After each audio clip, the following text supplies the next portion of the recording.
amici, Chef Mario here today to do a very popular dish in Rome, a pasta dish that's called Pasta Carbonara. It was a recipe that I learned in our first restaurant together with my wife from an Italian man named Mr. Moratini, Claudio Moratini, and he was from Rome. And he showed me this recipe, and you know, I've been doing it kind of like this ever since I was shown, and I'm going to show it to you today. It may not be exactly the same as some recipes that you see in cookbooks or online or whatever, but it's close enough to be in the genre of pasta carbonara. Everybody likes to put their own little twist on a dish, on a recipe, just so they can say it's theirs, you know, and everybody can do that. So right here I have some pasta going, about a half a pound of spaghetti, not angel hair, but fairly large gauge spaghetti, so it'll hold up and to the tossing of the pasta with the sauce. Okay, so all right, what I have that I'm about to show you right here is one of the main ingredients. This is pancetta. Now in Italy you could use guanciale, but it's a little more expensive, and this is just as tasty, and you can find it in supermarkets. So I'm going to cut a nice piece of this and get it started. Now today, normally you might think that having your skillet hot is the way to go when you are doing a saute or preparing anything in a skillet. But in order to render some of the fat that is necessary for this sauce, I have to start this in a cold skillet. Okay, so I'm going to dice it up into nice chunks and then turn around and add it to the skillet, and then turn the fire on and get it started. Now besides the pancetta, I'm going to dice up a little onion as well to go into this skillet. Okay, just going to spread it out a little bit, turn it on about a medium. I'm here, it ain't going to go up in smoke, but I don't want to burn anything. All right, do a nice little small dice on maybe what would be considered half an onion, all right, for this dish. This is going to be enough in the portion to take care of 3 people as a first course, or maybe 2 people as an entree size. And this will be for a half a pound of pasta. Okay, now this is going to take a little while, so I'm going to try and keep myself busy with some other things to show you and do while the fire is getting hot. Now we're going to use eggs. This is one of the other main ingredients to this dish. Beaten eggs and cheese that I'm going to grate some fresh cheese for you for this. Now this calls for Parmesan. Well, in Rome, more so Pecorino Romano. I have some Pecorino Romano here, but I'm going to add some Grana Padano Parmesan because it's really got a nice taste to it. And just getting my eggs ready.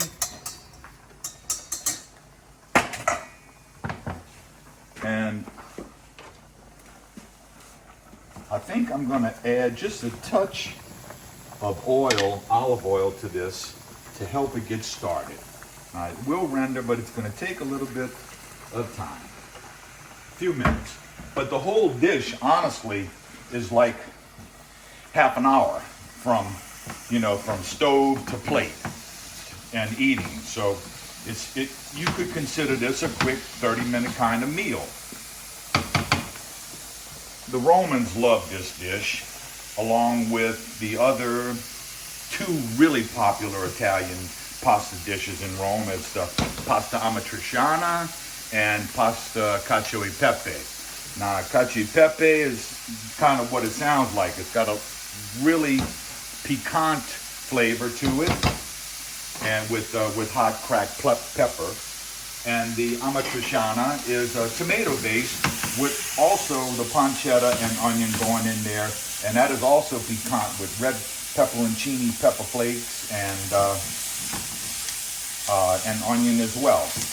But that's those are really two nice dishes also that I'm sure that over time I'll be showing them to you as well.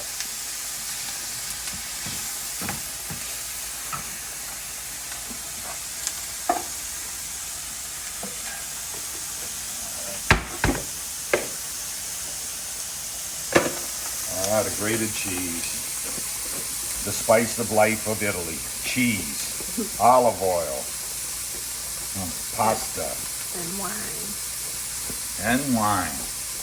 Oh, I can't forget the wine. Although I haven't opened up a bottle here yet today, and I have to admit, I'm doing this the day after the 4th of July, and I had my share of wine yesterday evening. I had a hard time getting started this morning.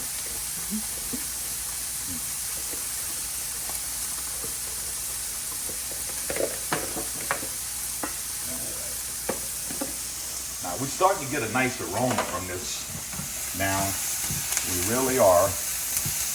And it is throwing a little oil. Not quite as much as I wanted, but I'm going to let it go a little longer. Because the key component to this is a little bit of that rendered pork fat along with the pasta water that helps to form the base for the sauce. And then we'll add the cheese and the egg too. Now the Parmesan and the Romano, I'm gonna put a couple tablespoons of each into the egg. This is the next step. And I'm just gonna set this on the side also for the time being. Trying to get this all moving, doing a little multitasking here. Okay, I'm starting to get some nice color, and I'm starting to get some rendered fat here as well.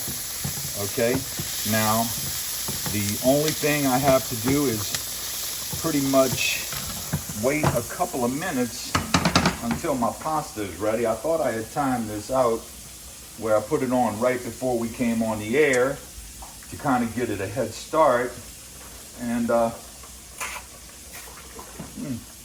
almost, it's al dente, almost. Another minute. So,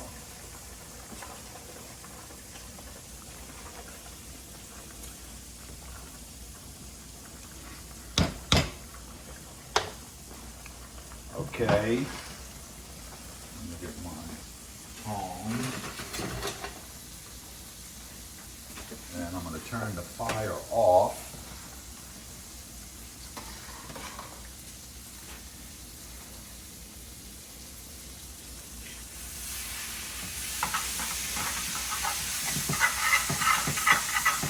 The whole thing is to kind of cool your skillet down a little bit, cool it down from the direct fire from the stove, so that when you get to the point that you add your egg and cheese mixture, we're going to be at a temperature that's going to allow it to cream.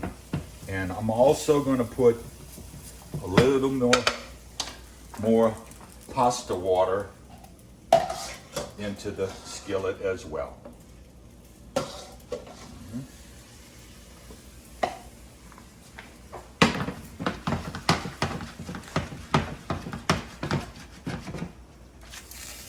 Hey, come here.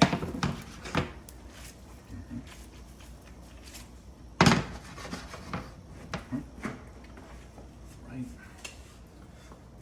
Touch of oil.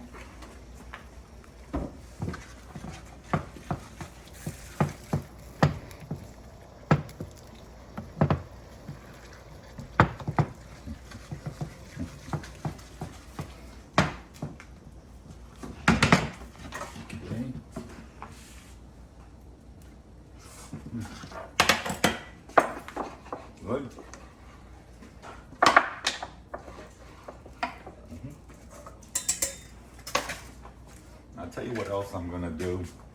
I'm gonna add a little bit of this to the water, to the egg.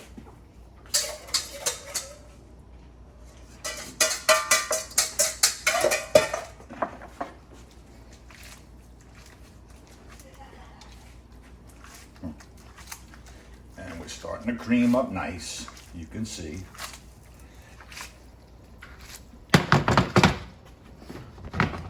Add a little sprinkle in some more cheese and some fresh black pepper.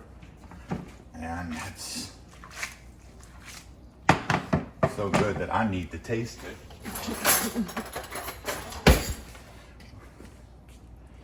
Right out.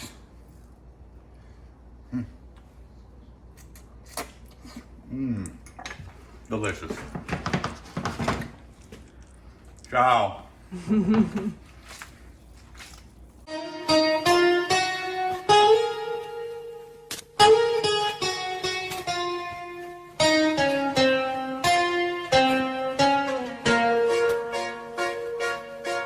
Una mattina mi sono svegliato, oh bella ciao, bella ciao, bella ciao, ciao, ciao. Una mattina mi sono svegliato e ho trovato l'invasor.